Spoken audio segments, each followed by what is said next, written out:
Hello, everybody. Welcome to The Beer Enthusiasts. We are back, episode 42, just on YouTube. And we kind of warned you that there might not be another episode for a while since our last one because we patiently awaited for nearly 10 weeks our second attempt at the Master Cicerone exam results. And incredible news. I'd like to introduce everybody to Master Cicerone, Scott Fielder, 29th in the Heyo, world. we did it. we did it. Oh man. Oh Oh, how good man. does it feel to hear It that? feels way too good. It does not. It's been, what has it been now? Tomorrow will be a week. It's not old at all. Yeah, So we've done a little bit of celebrating for Scott in the interim, and we're just getting to taping our thoughts and feelings and process about it. And did you bring any beer for the occasion, my friend? yeah, one that you brought over you brought over like all my favorites, some smoked Helles and Czech pills, 12 degree, but drinking the Wayfinder Quad decocted Doppelbock. It's called it Biob. Uh, it's a weird name, but And I brought a little bit of Doppelbock as well. that's right. There's only We've been one trying way to tell everybody for a little yeah, we've while been now yeah. about how you should drink more Doppelbock Yeah, and even if figure we should live our teachings as well. And this is just more information. It doesn't matter if you pass or have to take the exam again. You can still just pour yourself a Doppelbock. Yeah. So spoiler alert, I didn't pass and they still let me buy a Doppelbock. Yeah, they were. So Yeah, Chris just went in and was like, I'll take one of these. yeah, they don't They're care. like, okay, and you're like, oh, thank God. You can drink Doppelbock under any circumstances. But yeah, obviously, just incredible news. I thought about introducing the episode by ripping the Band-Aid and saying, hey, we both cracked an 80 on the Master Cicerone exam this year. Oh, that would have been funny. Yeah, that would have been funny. So yeah, despite me not passing, I didn't quite make it there. I did not only receive a good score, I think, but a score that I expected, which was kind of nice. It contraposed to our experience the first time we took it, where we kind of didn't really know exactly what to expect, and then we're disappointed.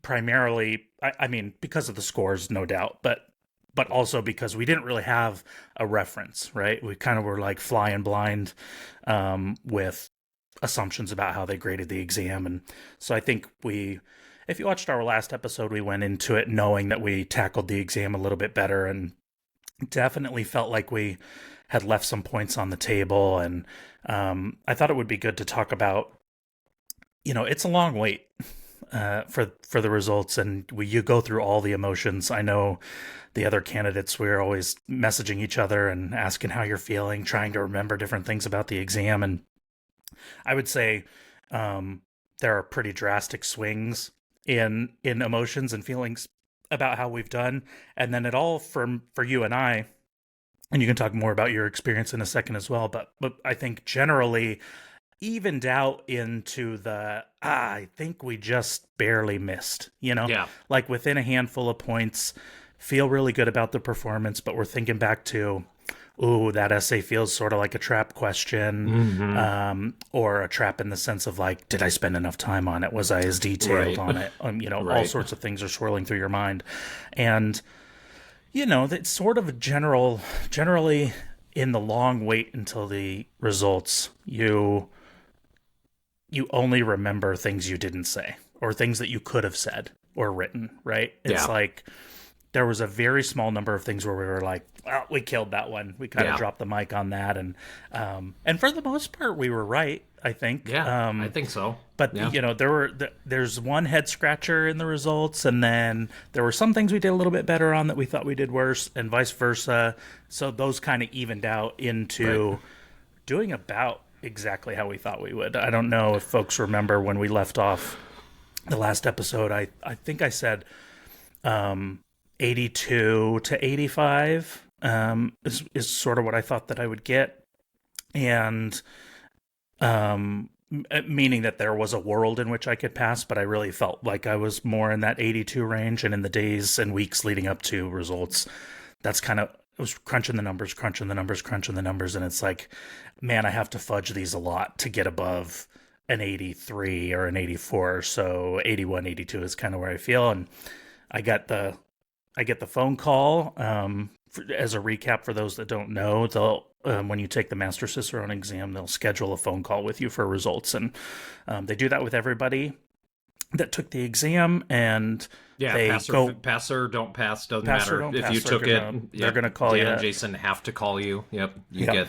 you get at least get one of their phone numbers as a consolation. So, And it's just sort of like a nice thing too, right? It's oh, kind it's of really yeah. For I think for the vast majority of people, I think there's a few people where the phone call is for them maybe a little bit more uncomfortable than the next person, but yeah, I think for the most part, especially with Dan and Jason, like they've both taken it before. They both know what it's like to wait. They both know what it's like to pass. Dan knows what it's like to not pass the first time. And then get it on a future attempt. So they can just really connect with the people that they're talking to in that way.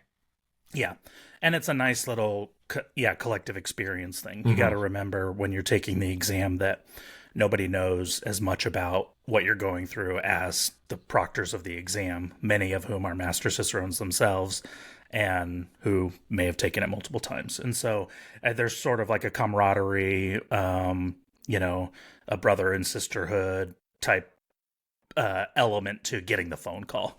And they, for my phone call, well, first of all, it was a small group this year. We talked Yeah. about that. And so they could do all the phone calls within a relatively short amount of time. And we're kind of all messaging each other, when are you getting your phone call? When are you getting your phone call? Yeah. And as results are rolling in, the grapevine is getting little bits of messages that are getting ferreted out everywhere. And we all pretty much, we didn't really know this at the time, but pretty much everybody got their phone calls within a pretty contained amount of time on a Thursday Yeah. morning. Yep. There were a couple of folks that the schedule didn't work out so well, so they'd actually gotten their results the night before, and we didn't really know that until later. But as this information's sort of coming out, you're hearing so and so got their phone call. They had theirs at 9 a.m. and mine's at 9:30, and I'm waiting on pins and needles. And it's really funny because I don't know if I've been that nervous in my life, and I think that it was because we were trying to ratchet down our expectation of what our exact score was a little bit to brace ourselves for not passing. Especially after for year one, I felt like it was a lot of like, let's just try and be positive to manifest something. And that doesn't brace you for when when it's not even like you didn't pass, but like what you were like hoping to get like was not even Yeah. what you thought. And so after that it's a little bit of in its own way, it's its own kind of slightly traumatic experience. And so we were both definitely in the like just brace for impact and hope for the best. Yeah. And it's worth mentioning that as a part of your full results, after everybody gets their phone calls, you get the breakdown of how you did on the written, how you did on the oral, how you did on the tasting portion, your composite score, which is your total final score. But then they break down everything by knowledge area for you too. So when you get a score for, let's say, beer styles, but that encompasses the written and the oral exams too. So you kind of get an idea of which knowledge areas you did well at. And I believe they even break it down even further with the orals and the written. They will give you what your score was in that knowledge area for for oral exams, for the written portion, so you can kind of see, oh, okay, like did really well for some reason on this knowledge area for orals, but then like really struggled with it in the written portion. And then for the tasting, you have 8 panels and you just see all those scores in a little in a little box. Yeah. And so I bring that up to say, when you get your phone call, who knows what order they're going to go in terms of telling you what kind of bits and pieces of your score you did well or you need work on or whatever it may be. And for me, they told me my overall score relatively early, but they also kind of like, they might say, you got 86 on keeping and serving, or which is a knowledge area score, and then they'll say you got an 88 on the oral exams, which part of that is keeping and serving as well, so it's like you're kind of like, all of these scores kind of weave into each other, so it's difficult to do the math on the fly and think about how everything played exactly into it, and but yeah, they kind of told me you did a lot better, which I knew, and thank goodness my score reflected that. Um, And that by I a wasn't. lot. Yeah, yeah, I mean, Chris had got a 70 on the first try and then got an 81. And, I think I've definitely know of one other person who's jumped 10 points, but then everybody else who has, it's mostly because there's a particular part of the exam on the written portion on the second day where you get to skip an essay, but it's got to be from a particular knowledge area. And when people misunderstand and think they can just skip any of them, then essentially they skip the one they were supposed to answer and then answer one that they weren't supposed to. So, they're essentially getting 2 zeros, which is extremely difficult to get a really good score if you just have two just straight up zeros. And so then I think they've seen some, people will improve by leaps and bounds when they just understand what they're supposed to do and what they're right. supposed to answer. But just from, Chris didn't have anything like that the first time around, and increasing by 11 points is a shit ton for this exam. Yeah, it felt like a big jump in the moment too, and a lot of it was gained by a little bit better understanding of the time constraints, um, and an even better understanding now that the results are in, about how to maybe strategize a little bit more on the time, because just because I knew how to do better with time control the second time around doesn't mean I did great. There were definitely some Right. times where I was thinking back, like, okay, I'm looking at this score of 67 for this essay that I thought I did a little bit better on, but then I'm like, you know what? I got to that one last, and I didn't really have that much time. And you kind of have to be honest with yourself in the sense of like, you don't remember exactly what you wrote down, and it probably wasn't very organized. And so definitely sympathize with the graders in that context a little bit. But yeah, I got really big improvements in a lot of areas. There were, if you break it down, I got an 88 overall on the oral exams, which in the last episode I said I thought I sustained a really high average there, and that's a really high average to. Yeah, that's That's a a really high very average. Like, a lot of people yeah, will get 88s, 89s, 90s on a couple of them or whatever, but like to average absolutely. 88 on the orals, which I believe that you did as well, Yes. is we're super duper proud of that, and that is a testament to, that's one of the things we practice the most. Yeah. We would do two different oral exams for each other every week over, and we've been doing that for multiple years at this point. So when you have to show up on game day and game day two and just do 12 total, it doesn't seem like that big of a deal. so Yeah, and just having some of the similar, proctors that we had before, and just kind of knowing what the day is going to be like, and I'm certain we mentioned that in the previous episode, but that goes a long way. And I think, I don't know about you, but I mean, that was something Dan said to me about both of us after the exam was over. He didn't say anything about how we thought. He was just like, you yeah, guys just seem really comfortable. You had your like, you had your like system that you were working through. Like, it was clear that you had, done some, at least the format, of like, talk about this style. Like, that's not a big secret. Like, that you have to, do that at different stages of the exam. So it was very, apparently it was very clear to him. So that it was, I'm sure he wasn't surprised. yeah. So for me, I got that 88 on orals. I got an 80 on the written, which is those 16 essay questions, and that was a big jump for me. Still some landmines in those essay sections to improve upon. And then I'm forgetting right now, I think I got a 71 on the tasting, and I knew that was That baked in sounds because I knew I that got sounds right. 50% on two off flavor panels, and have never done really well on the flavor compound description one. And so A lot of that. I would like to know who has. Yeah, no That's my kidding. question. That's just Yep. such a hard panel.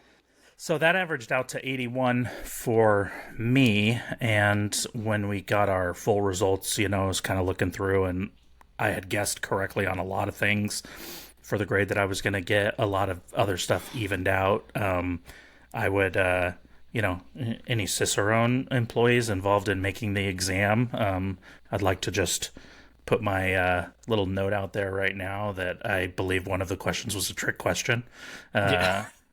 I just need you all to know that it would not have been the difference in me passing or failing, but Well, that was a trick question. thankfully, we were worried about that. We were like, "Oh my gosh, is this?" Because when we're talking about like thinking about what we think we got or what we think we didn't, there are some where it's like it's not like we could be somewhere in the middle. It's like this is either gonna be extremely good and it's gonna help our score, or if we did not understand that part of the question, like that's gonna be it's gonna be abysmal.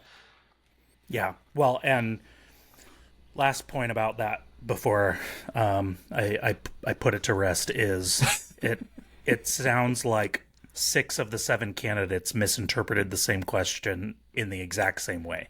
So to me, that's a sign of a not very good question. Little tough love feedback for the proctors. They have an absurd job. So I'm not saying it's some epic failure of the program or anything, but I am very happy in a very twisted sense that that wasn't the difference between me passing the Oh, I exam mean, or everybody who's not, watching because this I can would have relate to just that. Yeah. Oh lost my it. god. So Yeah. the moral of my story is look out for those kind of trickly worded questions. Bump up my keeping and serving a little bit, and do a lot of work on brewing process and ingredients. And I'm like pretty close at that point. Those are it's much different than last year. I don't have. I mean, got to maintain everything. You don't want to regress anywhere, but like I have 3-ish things that I need to really work on, and that's a good feeling to know that I have more defined of a target. And so that was Yeah. my experience. I Yeah. Well, just it is good to know like that you're knocking on the door, but I think what I'm hearing from you now is like we've heard people say like yeah, it's only 4 points, but trying to figure out how to get just 4 more points when there's not that many points left, and mhm. where it's basically just like built into the exam where maybe we've heard rumors, but like maybe there's one person who's been in the 90th percentile like on their final score, and Mhm. then the vast majority of people are just hitting 85 on the dot, maybe a point or two higher. So like it's once you're just kind of looking at how is the exam set up, I mean, it's not like you just need 25% more of the points that are available. It's that Yeah. number is much smaller than that.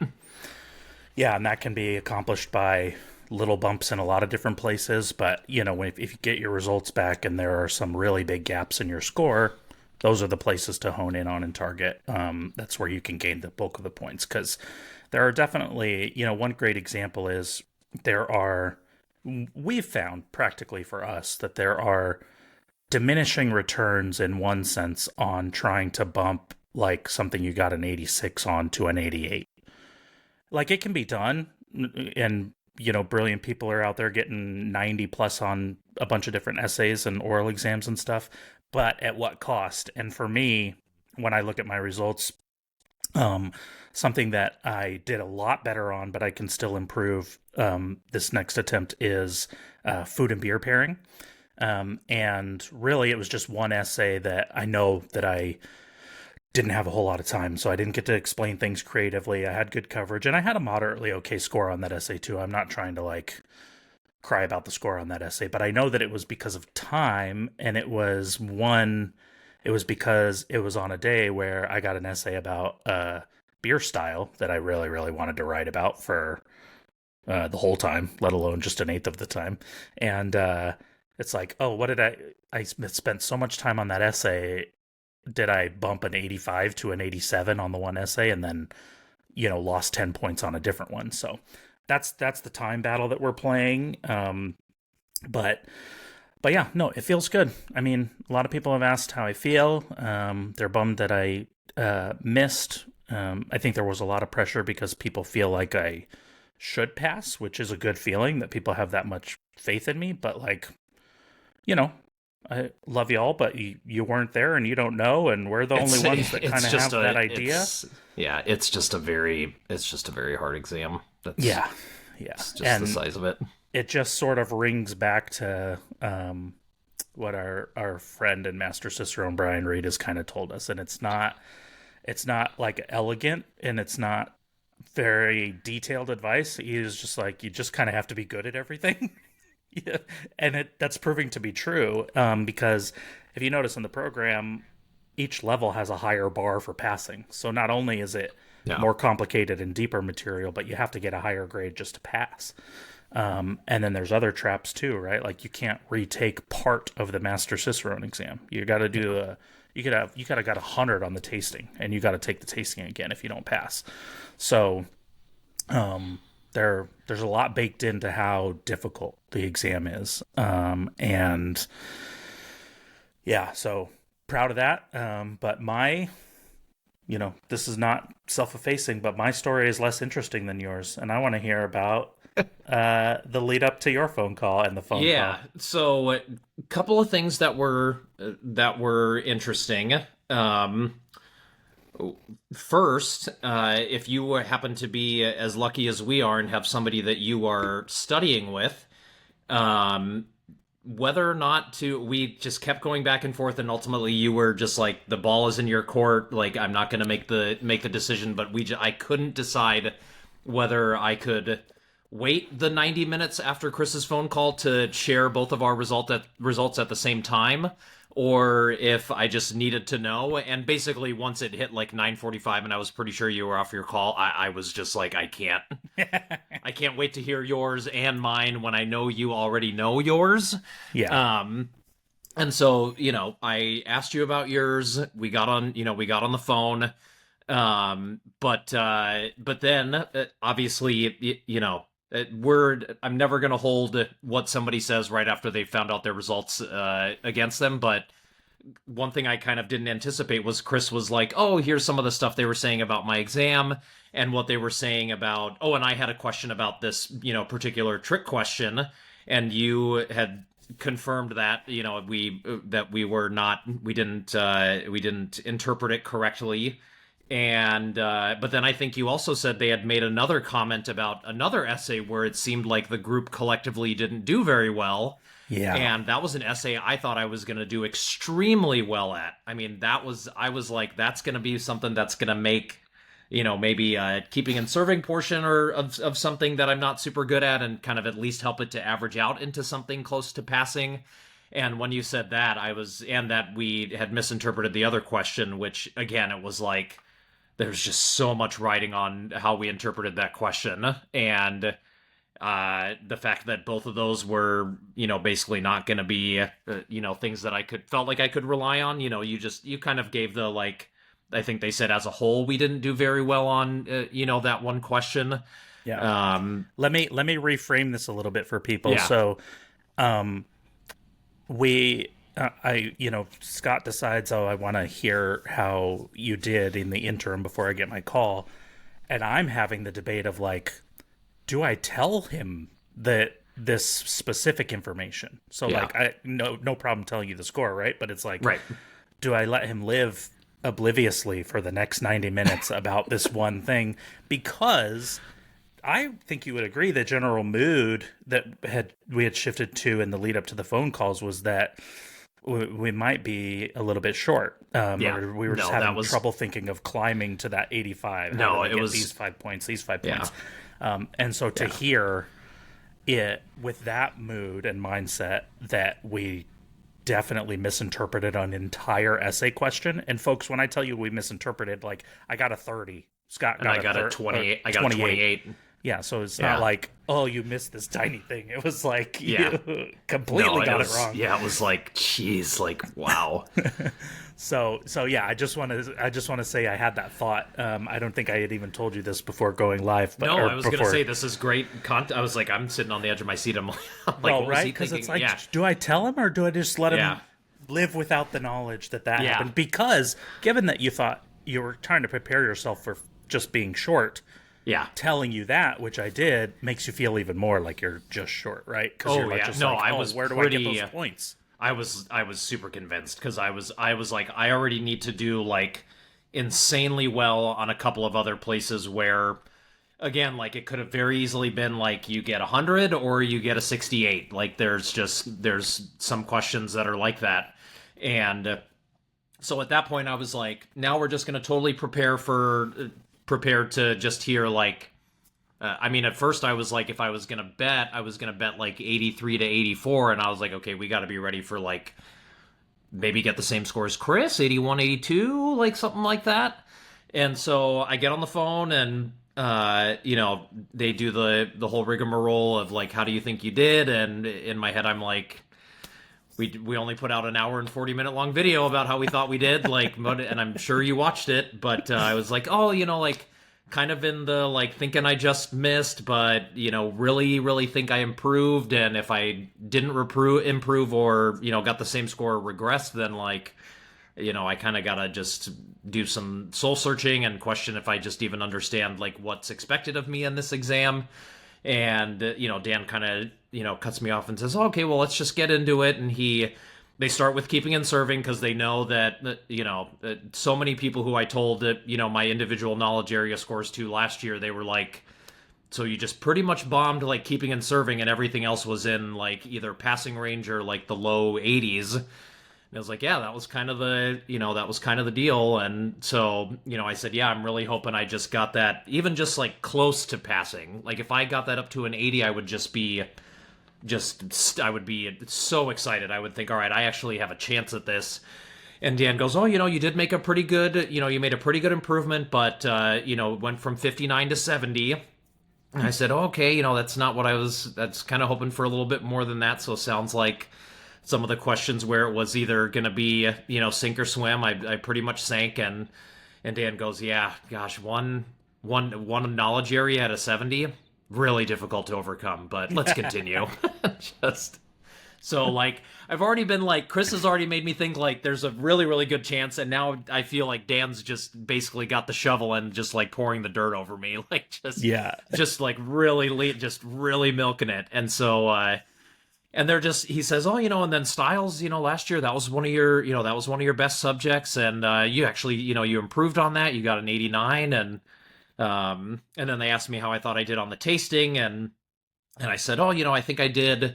I said I definitely think I did worse. I think there's just some objective panels where it's like you either, you get the off flavor compound or you don't. And I was like, the flavor identification, off flavor panel. I was like, I just did terrible on that again. And so I was like, oh, I'm got an 86 last year, so I'm hoping like 84, something like that. And Dan's like, oh, okay, well, it's a little bit lower than that, 82. And I was like, oh shit. I was like, all right. Because I think we've done the math, and I think if you're gonna get like an 85 on the written and 85 on the orals, you gotta be at like an 82 or 3 on the tasting. So I was like, okay, like I didn't just, that's not, again, like it doesn't feel like that's going to be the reason I'm not going to pass, is because my, tasting dipped low enough.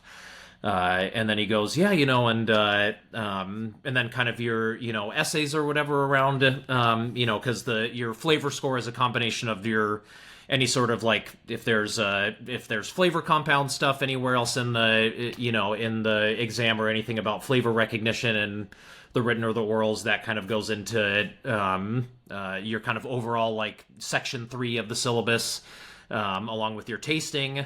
And one of the questions I thought I did well on, I did even slightly better than I thought. But then, I was like, Dan, like Chris told me about this one particular essay from that section. Like, what was they were just talking, I was just like, what did I get on this essay? And Jason was like, oh, you got an 81. And I was like, oh God. And that was like, I would have That was been something you pretty. thought you got at like upper 90s, 95. I maybe. got I got like a 95. I would have, and I thought that was being conservative. And I said, can you share anything about what? Because they still don't really. They're not gonna like tell you. They're not gonna like read your essay to you and tell you where you went wrong. Like they're just gonna kind of say like, oh, you just weren't as detailed as you were in the other sections, or you got the stats wrong or something. There's somewhere they'll be a little bit more straightforward, but.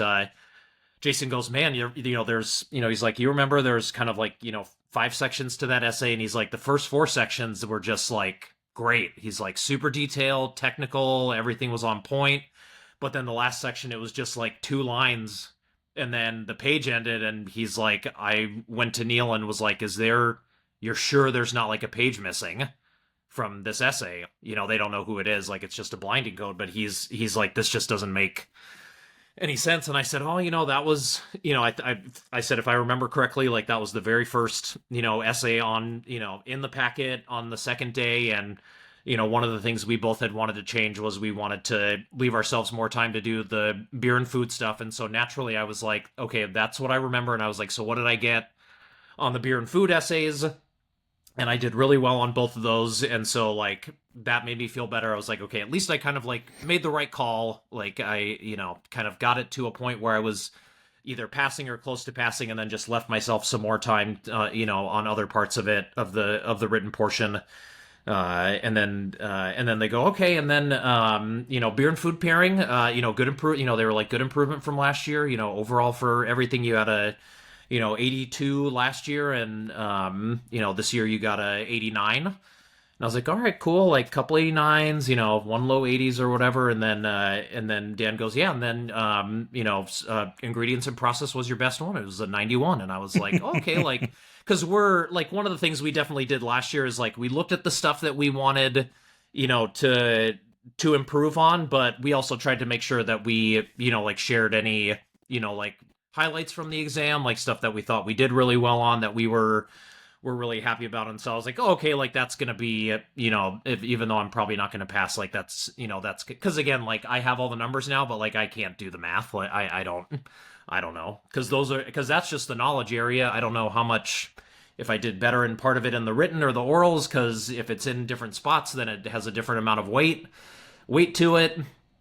And Dan goes, all right, well, let's just cover like let's just go through like written, oral exam, and tasting. So like total for written exam is 84.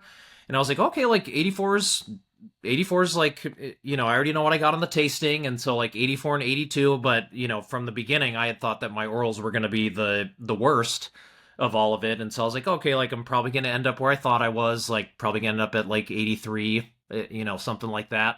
And Dan goes, actually, orals were your highest one. You got an 88. And he goes, gosh, that averages out to an 85. And you passed the 2025 Master Cicerone exam. And I mean, it was to the point where like my spouse was not going to be there because I had to be at work when I took the call and on my lunch break. And she was not going to come. And then she was like, all right, I'm going to come. I can't not be there. And and last year the first year we recorded the whole thing when I heard the news and everything. And then she's recording the whole time. And basically at one point I was just like, gosh, it's not gonna, and she can't hear anything. I'm like listening on my hearing aids. And, so she's just kind of hearing one side of it. And so she just stops recording after a while. And then I hear the score and she's just like frantically trying to get her phone out to like start recording. And I just told Dan, I said, I knew you guys could do like the bait and switch thing and the slow roll, but I said, gosh, I talked to Chris before this and I just thought there's no way that it was possible. And then there was some other funny parts. I won't put Dan and Jason on blast or anything, but I was asking them some questions about what to do next, and they were kind of like, yeah, let's double check and see what we want to do. And because the cool thing is like I'll also have the distinction of being the first person they got to deliver this news to as the owners of the program. So Yep. that's kind of a fun thing that I'll get to have forever.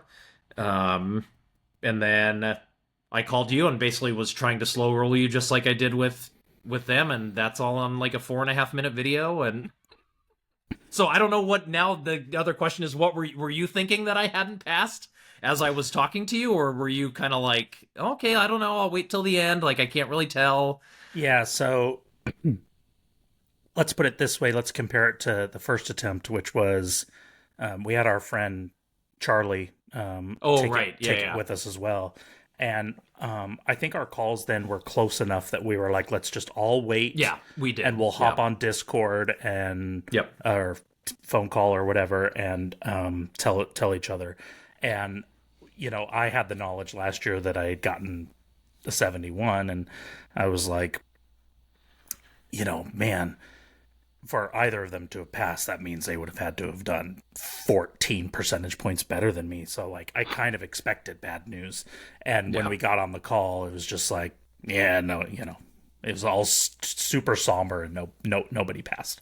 Yeah. And then this time, so I answer the phone, and I am just like shaking, because like even given what we had talked about and kind of coalesced into this maybe just missing mindset, I was like, man, I got an 81.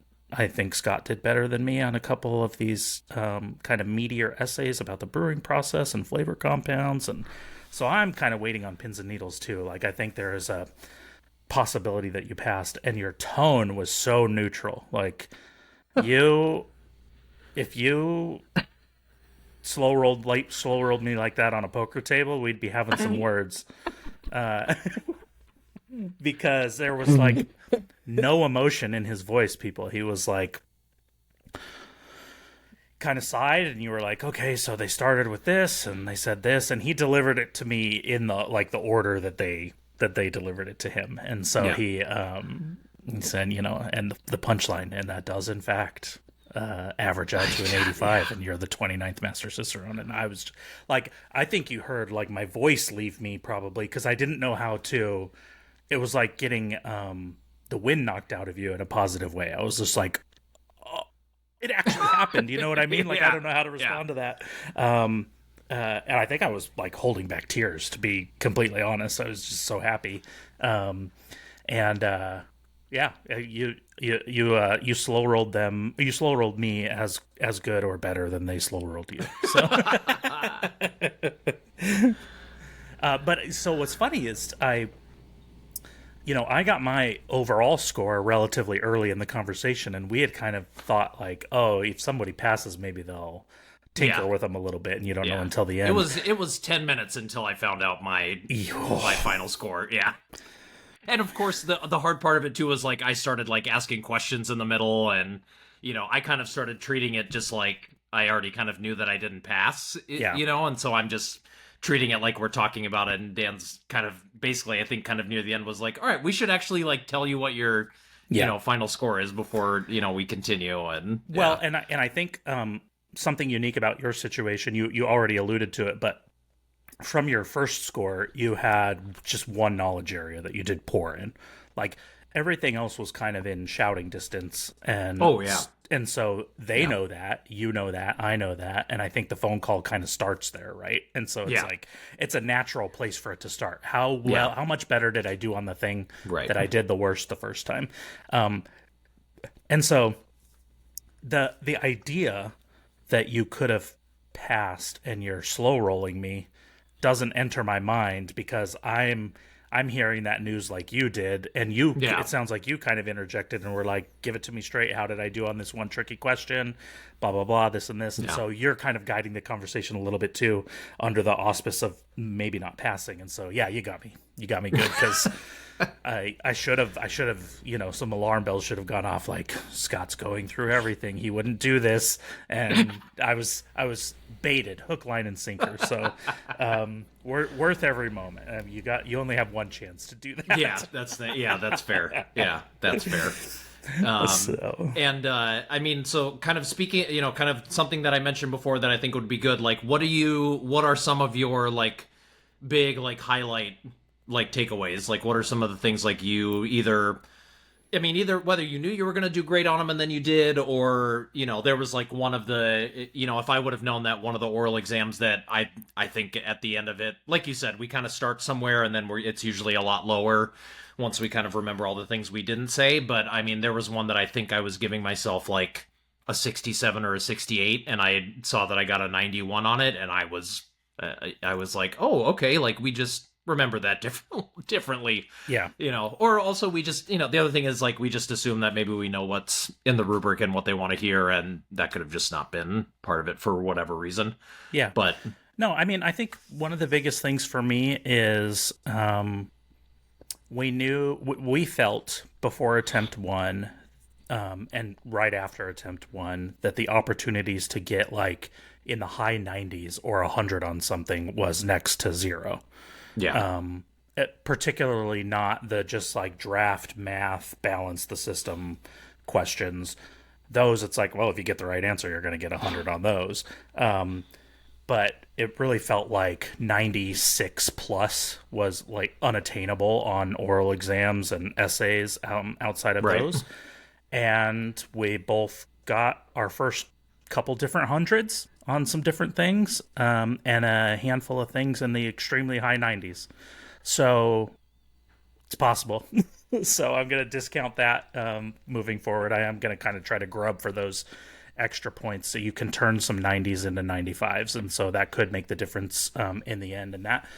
And that gives you wiggle room to bomb maybe one thing, right? If you Yeah, are just to get a 28 or a 30, yeah, on one. you are staring at a Master Cicerone next to me that got a 28 on something and is a Master Cicerone. Yeah. Right? And so and So one out of 36 individual elements, yeah, you can do yeah, you can't have like three or four of those, and you can, and as long as you spread some of the other ones out, I think that's why the tasting is probably worth a little bit less overall. There's just some where it's like anybody who just got a good score on that's just got to be some sort of anomaly that it just doesn't happen, because some of those panels are just so difficult. well, and it's still important to note we do this every time we talk about the master exam, but the entire tasting score is only worth 15% of the exam. So you do have to do well on it, but like you can't really bump the oral and written scores via the tasting very easily. There's just not enough points there, not enough weighted points there to be had. Yeah, you're mostly just not trying to have it bump you down by like one Yeah, or two. Like you're just really trying not to bomb it. yeah. So I had some known knowns going into it that I just need a better performance on the off flavors. I had a variable performance on the rest of the tasting. Like I did better in some areas and a little bit worse in others, but like kind of on par with where I thought I was, and for the rest of the tasting. And then really my lowest knowledge area was brewing process and ingredients, which I know I need to work more on technical language of that. And I think it's a healthy mix of getting to those questions with a little bit more time, and not being afraid of them, and then being more technical while I'm answering the questions, and so I can up those a little bit as well. And what was the other? Oh yeah, just be on high alert for any like tricky wording or whatever. That should go without saying. I'm just admitting that we missed the way that one question was worded. So and it's when you literally, if you sit there and you're trying to reread something, and maybe it's been 30 seconds, for the written portion, that feels like a lifetime. It feels like after that you're just thinking, I am now just wasting time. Like I just have to start. So it's this really difficult sort of internal back and forth where you are trying to reread stuff and make sure it's clear, but also like you just want to get writing. You just want to start. Yeah, I think it's worth noting that the one candidate that got that question correctly didn't at first, and they realized it later and had to go back and fix it. And so that's a sunken cost to getting that question right, I think that's very good evidence that it's worth the extra 30 seconds to reread the question. Yeah. Some of the questions feel pretty open-ended. Some are pretty precise, and those each have their own challenge, right? Like one of the essays that I was worried about was an essay that felt very general about some element of the brewing process, and I was like, oh, when the questions are more general, it's almost harder sometimes because you have to fill in all the technical steps and details. And Well, and um, the hard part was that was our. I think for both of us, that was our worst essay year one. Was kind of that. oh yeah, It was in a different knowledge area, but we were right, like, oh, we just thought that was kind of straightforward or whatever. But then we realized, like, oh, you like you said, there's not section A, B, C, D, E, and they're kind of writing it all out for you about what you need to fill in and what you need to answer, and the points are all kind of spread out. It's like two or three sections, and like you said, it's like just talk about this one, maybe more like general part of the process, and yeah, hopefully you can fill all of it in, and we're not gonna kind of lead you along the way. yeah. But the kind of like final takeaway is I feel good about the score. It felt about right where I was. I need to, in terms of knowledge area, I need to shore up a couple of things about keeping and serving, and then get more technical on brewing process and ingredients, and then a better tasting score. And like, I'm pretty close, dude. So Yeah, that's what my you are focus is going to primed be on. for yeah, you're primed for next year. I think, like you said, having a good idea of how you did and then actually doing that well goes a really long way. I mean, the first year I just wanted to get a certain score and I was 1 point away and I was devastated. I mean, I was like unreasonably devastated. Yeah, So part of that I think is, and like we had said, we were thinking if we had done worse than we thought, we would have just been like, we need to really like take a hard look at this and see if this is really for us or not, and if it's going to work out. yeah. And I can tell you, we've talked about this interpersonally, but I can see why some people attempt this exam two or three times and then call it good. And I don't think it has anything to do with their ability to study or pass the exam. I really think it's like, is the heartache worth it? Is the investment worth it? And in a lot of ways, that remains to be seen. But it's still a mountain that I want to climb. So I got another shot in me, and I'll just try to pass it next time, and then I don't have to worry about taking another attempt at it. Yeah, I don't have to worry about bowing that'd out. be So, great. Yeah, yeah, so yeah. that's kind of the move. And I'm realizing earlier I had like my was accusing the program of a trick question. I had like my Marissa Tomei moment in My Cousin Vinny. I'm just like, it's a trick question. Um, so yeah, that was my little cinematic moment. But I had this funny kind of like flashback to the very early time of us studying for really advanced even, but Oh, also yeah, when we were deciding to take master. And it was like you would just scrounge for any Master Cicerone level input anywhere on the internet, right? yeah, Like a 3-minute video from an interview. It's just like, what did Joe Vogelbacher say about this? Or yeah. it's like the Or just brewery in listen Placentia to had the video with multiple Master Cicerones on. It's like watch that yeah, 500 times. Like yeah, every single little bit. Anytime a Master Cicerone is talking, I try to listen and digest it, and I just sort of realize that now I can just like call you. yeah, yeah. I mean, even watching the tasting together videos and having people who took the exam ask Pat a question, and then he's Yeah, like, well, yeah, that there was something kind of like that on this exam, and kind of like sheepishly being like, yeah, that was kind of hard because I'm gonna try and answer it now and I'm not sure, like that sort of thing. But no, man, yeah, or just someone, oh, we're gonna interview, yeah, Joe Vogelbacher's a great one because he's just he's got his own brewery and he's got just a lot of other stuff going on, and them just being like, so tell us a little bit about like getting the certification, and that's like the first 5 minutes, and then they're like, all right, now like for 55 minutes of like other stuff, and it's like, all right, well, I guess that's kind of it yeah, regarding the exam. And we're still doing our best, and there's part of it where it's like you do want to protect the integrity of the exam to a certain extent, but we're trying to do the best we can to kind of give people a little bit of a window into what it's like, and kind of what we would have wanted to hear when we were just taking it for the first time. But I don't know. Ask people too. We definitely had some gems from the jump that worked out pretty well. Yeah, absolutely. So How about you? Any final takeaways other than your certificate? That's a pretty big takeaway. yeah. Apparently, they work with like a professional calligrapher to make your certificate for So you. cool. So that's pretty cool. And then, I mean, I kind of already blabbed to Chris about it, but there is one tradition that I thankfully he hadn't told anybody, and so we are not going to tell a soul. But like after you become a Master Cicerone, like the tradition starts, and it's pretty cool.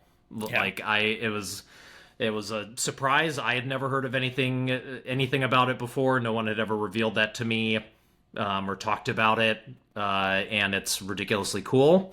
Um, and I mean, I don't know.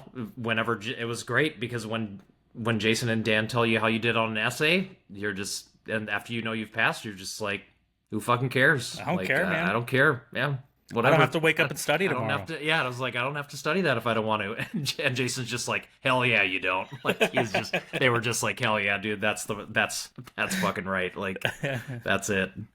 Um, Yeah, so it feels good. I think you tie your shoes the same way. yeah, Yeah, I know. everything's kind of the same, but one of the other Master Cicerones reached out, and you had a great question for me after kind of the day was over when we were out had drinking a lot of Doppelbock, and you were like, "What's the best message you got?" And one of the Master Cicerones said, "You're not going to feel normal for a long time." So, and I think one of the things that you realize and that you're going to realize when you pass, the exam is built that I think in a way, if you talk to any of them, there's no like I don't think there's imposter syndrome. I just don't think it's possible. Like the exam is just built to the point where nobody's getting lucky, nobody's showing up and just like the tasting exam isn't worth so much that if you just have like a stellar above the rim tasting day that, it's going to shore up more points than if you just had like a normal, passing score. Kind of like you said, maybe if you play above the rim, it'll increase your score by a point, maybe two, but also again, like some of the panels on the tasting exam, just it makes it ridiculously hard. I think to get kind of outside of I mean, as far as we know, like the high 80s, like 88, 89 is like the high like all-time score. So that's I think that was one of the best things because you hear about people who have lofty goal. You hear it a lot with the Oscars, and I don't know if that's just those are the people who are more open about it, but they like talk about like being at the after party and having their trophy in their hand and then just being like, so this is it, like it's over or whatever. But it's like it still feels awesome. It doesn't get old. It's only good, it's only been a week, but it doesn't get old. And I think the other part of it too is like I'm excited to help you get over the hump and help you taste and do whatever you need, whatever you need help doing. And so there still feels like there's purpose. It still feels like you're part of something, and I can't wait till you get there. It's gonna be amazing. Well, on that subject, give us a little bit of time to figure out the direction of the channel. It's still Yeah, going to be geared toward study purposes and beer education, and yeah. we've got some things coming up that we are extremely excited about that are a little bit more service forward, so less education based. So this will still be our outlet for that kind of stuff. Yep. And But I think we'll definitely. I think it'd be fun to do because I know what you're talking about, and I think it would be fun to kind of do an episode. We're going to be having some stuff coming up early March, and so I think maybe like a few weeks before that, just kind of talking about why are we doing this? What do we what's kind of inspired us to take this on. Of course, like you said, it's service component related, so like it's still going to be great for the exam. It's still going to be great to just have our hands in kind of the keeping and serving world. I certainly don't want to be at. I was telling Dan in a text message like I don't want to be like a kid 70 at keeping and serving my entire life. I'm not ready to just I did tell some people I was, they were like, "Oh, like even like every single part of it," and I was like, "No, like I'm not gonna learn. I'm not gonna do draft math anymore. Like there's an app for that. Yeah, yeah. That is one thing that is part of the exam that." Unless somebody's like, hey, like, can you kind of help me with kind of how that stuff works? Like, I'll certainly, I'll do my best. I'm still not going to be the greatest resource for that. But I can help in whatever way I can.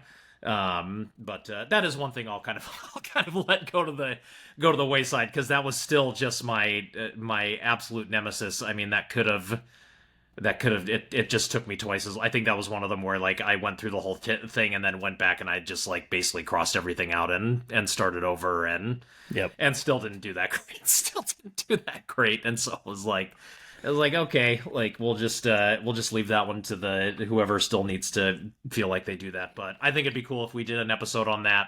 So I think we should lock that in. I think that'll be a cool episode to get to talk about, and hopefully we'll be able to like feature some cool stuff. Like hopefully we'll have some artwork and stuff like that that'll be kind of finalized by then. If not, maybe some more concrete stuff. But Yeah, and we gotta, we're trying to get me to pass this exam on the next attempt, but we also got to keep you in shape for like, if they announce Master Cicerone All Stars on TLC or something like that, you gotta be in game shape. Yeah, exactly. So.